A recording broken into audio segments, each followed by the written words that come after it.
துணை முதல்வர் பதவியில் நான் இருக்க வேண்டுமா என்பதை எடப்பாடி முடிவு செய்யக்கூடாது, நான் தான் முடிவு செய்ய வேண்டும் என அமைச்சர் துரைமுருகன் தெரிவித்துள்ளார். உருட்டுகளும் திருட்டுகளும் என்ற பெயரில் வந்து புதுக்கோட்டையில் இபிஎஸ் இப்போ இன்னைக்கு புதுசாக இந்த பெயரில் ஒரு சுற்றுப்பயணத்தை துவங்கி இருக்காரு சார். திமுக அரசை கண்டித்து எடப்பாடி உருட்டுகளும் திருட்டுகளும் திமுக அரசு யாரும் சொல்லியிருக்காங்க அந்த வார்த்தையா, அதை வச்சுக்கிறாங்க. அதே போல காவல்துறை அதிகாரிகளுக்கு பாதுகாப்பு இல்லை. கூட விஆர்எஸ் கேட்டு ஒருத்தர் வந்து வாங்கியிருக்காரு. உளவுத்துறை டிஎஸ்பி ஒருத்தர் அதிகாரிகள் அவங்கள யாரும் அதிகாரிகளை மதிக்கிறது இல்லை, காவல்துறை அதிகாரிகளை சரியான வந்து அவர்களுக்கு அங்கீகாரம் இல்லை, மரியாதை இல்லை அப்படின்னு எடப்பாடி பேசியிருக்காரு. அது வந்து அதிமுக ஆட்சியில் எத்தனை பேர் வாலண்டியர் கொடுத்து போயிட்டு இருக்கா சொல்லுங்க. அந்த இது ஒரு பொன்மாணிக்கு இன்னும் என்னென்ன பண்ணிக்கிறாரோ போட்ட கேஸில் அதெல்லாம் சொல்லணும். அதே போல் இப்போ வந்து ஒரு பிரச்சாரத்தை முன்னெடுத்துக்கிறாரு. சட்டசபையில் அதிக தடவை இருந்தவரும் மூத்த அமைச்சர், பல முறை வந்து திமுக கட்சிக்காக சிறைக்கு சென்றவர் அமைச்சர் துரைமுருகன் அவர்கள். அவருக்கு ஏன் துணை முதல்வர் பதவி கொடுக்கல, இவருக்கு தான் பையனுக்கு கொடுத்துருக்காங்க. இதுதான் வந்து அவங்களோட நாடு போற்றும் 4 ஆண்டு சாதனைன்னு பகிரங்கமாக ஒரு குற்றச்சாட்டை பொதுமக்கள் மத்தியில் எடப்பாடி பேசியிருக்காங்க. அந்த பதவியில் நான் இருக்குதா இல்லையான்னு நான் டிசைட் பண்ண வேண்டியது அவர் இல்லை. அதே போல் ராகுல் காந்தி கிட்ட சந்திக்கிறதுக்காக தாவேகா தலைவர் விஜய் வந்து டைம் கேட்டிருக்காரு. அதுக்கு அரசியல் விமர்சகர்கள் என்னன்றாங்கன்னா, திமுகவுடைய கூட்டணியை உடைக்கிறதுக்காக தான் ஒரு பிளானோட அவர் போறாரு. ஏசியங்களுக்கெல்லாம் பதில் சொல்ல முடியாது. கொடுங்க.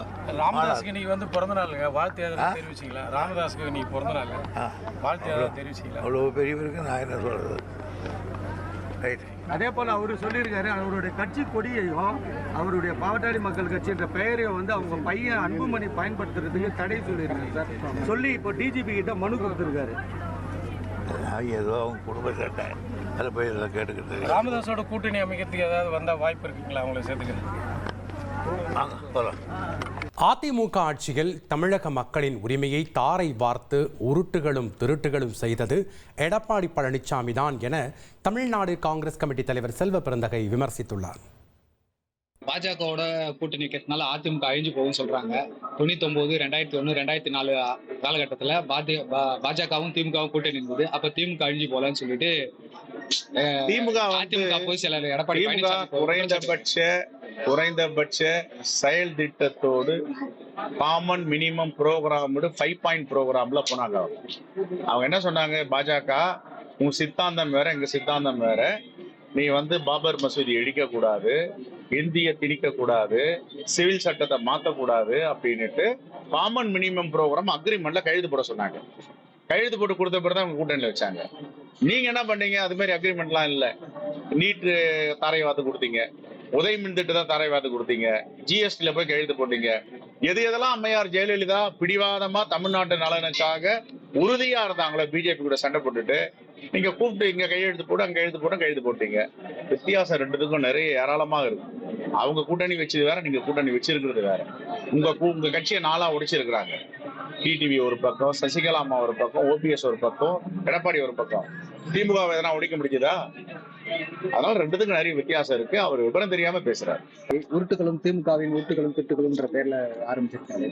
அவர் ஏற்கனவே பயணத்தை ஆரம்பிச்சிருக்காரு. அவர் ஏற்கனவே 4 ஆண்டுகளா என்ன செஞ்சாரோ அதை அவரே வந்து ரிப்ளிகா பண்றாரு. அதனால மக்கள் பார்த்துட்டு இருக்காங்க. அந்த மக்கள் நல்லாட்சி நடைமுறை வைத்துதான், மக்கள் நம்பிக்கை வைத்திருக்க வச்சுதான் தொடர்ந்து 5வது முறையாக வெற்றி பெற்றிருக்கிறது திமுக கூட்டணி, இந்தியா கூட்டணி. 6வது முறையும் வெற்றி பெற போகிறது. ட்ரெண்ட ஃப்ரெண்ட் ஆக்கிக்கோங்க. தந்தி டிவியின் சப்ஸ்கிரைபர்ஸ் அண்ட் ஃபாலோவர்ஸ் குடும்பத்துல நீங்களும் இணையுங்க.